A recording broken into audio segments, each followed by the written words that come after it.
नमस्कार मित्रांनो, हा बघा 3 ते 4 फूट लांबीचा कणूस.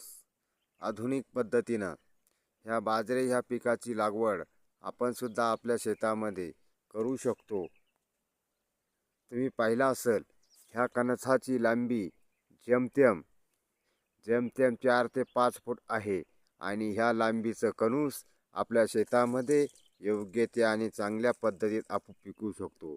अजून बघा, अजून बघल्यास आपला फायदा होईल. हा मकाचे कणूस जेमतेम 3, 4, 5, 2 फूट अशी लांब आहे. या कणसाची लांबी मोजून आपल्याला योग्य ती शेती करता येईल. या शेतीचा उपयोग म्हणून आपण ह्या बाजरीचे कणूस मागू शकतो व बियाणे सुद्धा मिळू शकते. बियाण्यासाठी संपर्क करा 99 60 76 20 25. नमस्कार.